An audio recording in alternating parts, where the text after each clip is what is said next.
నాగర్ కర్నూలు జిల్లా కల్వకుర్తిలో జాతీయ రహదారిపై బైఠాయించి పాడి రైతులు ఆందోళనకు దిగారు. పెండింగ్ బిల్లులు చెల్లించాలని రాస్తారోకో నిర్వహించారు. 3 నెలలుగా పెండింగ్ బిల్లులు రాకపోవడంతో తీవ్ర ఇబ్బందులు పడుతున్నట్లు తెలిపారు. పాడి ఆవుల పోషణతో పాటు కుటుంబ పోషణ భారమవుతుందని ఆవేదన వ్యక్తం చేశారు. పెండింగ్ బిల్లులు చెల్లించకపోతే ఆమరణ నిరాహార దీక్ష చేసేందుకు కూడా వెనకాడబోమని పాడి రైతులు హెచ్చరించారు. లేకపోతే రవాణా వ్యవస్థను ఇబ్బంది చేయాలనే ఉద్దేశం కాదు. ఒక శాంతియుతమైనటువంటి వాతావరణంలో ఈ రైతులకు జరుగుతున్న అన్యాయాలను ప్రభుత్వం దృష్టికి తీసుకురావడానికి తప్ప వేరే ఉద్దేశం మాది కాదు. ఏ ప్రజా రవాణాను మేము వ్యతిరేకం కాదు, పోలీసు వ్యవస్థకు వ్యతిరేకం కాదు. ఇలా చట్టబద్ధంగా చట్టం పరిధి లోపల మాకున్నటువంటి హక్కు అది. ఒక రైతుగా మాకు జరుగుతున్న అన్యాయాన్ని, రైతులకు ఉన్నటువంటి అన్యాయాన్ని ప్రభుత్వం దృష్టికి తీసుకురావడం మా మెయిన్ ఉద్దేశం. దయచేసి మీరందరూ కూడా ఇక్కడున్న మిత్రులు, మీరు ప్రతి ఒక్కరూ ఆలోచించాల్సిన అవసరం ఉంది. ఈరోజు 4 బిల్లులు పెండింగ్ ఉన్నాయి. 4, 5, 6 బిల్లులు, ఒక్కొక్క యూనిట్లో 5 బిల్లుల వరకు పెండింగ్ ఉన్నాయి.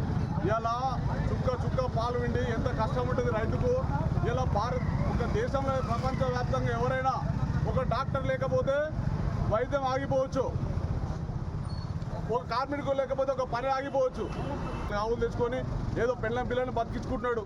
ఇలా కాలం పోయింది. ఈ 3 సంవత్సరాల నుంచి కాలం లేదు, వ్యవసాయం నడుస్తలేదు. కనీసం పాల మీద పెళ్ళం పిల్లలను పోషించుకునేటువంటి మార్గం ఇది.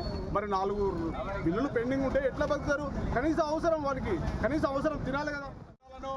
రైతు మారుతున్నా శ్రీనివాస్ రెడ్డి, 5 బిల్లులు పెండింగ్ ఉన్నాయి. దాని కారణంగా మాకు కుటుంబం సరుకులు లేక, పిల్లల ఫీజులు కట్టలేక, దాన పెట్టలేక మేము చాలా అవసరం పడుతున్నాము. ఇంట్లో కానీ ఇప్పుడు షాపు కాడికి పోతే కూడా మేము నమ్మే పరిస్థితి లేదు.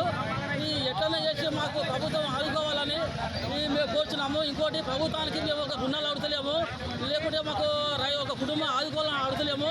లేదంటే మా పైసలు మేమే ఆడుతున్నాము, మా డబ్బు మేమే ఆడుతున్నాము. 5 బిల్లులు పెండింగ్ పెట్టుకొని మాకు పరిస్థితి చాలా ఘోరంగా ఉంది. కాబట్టి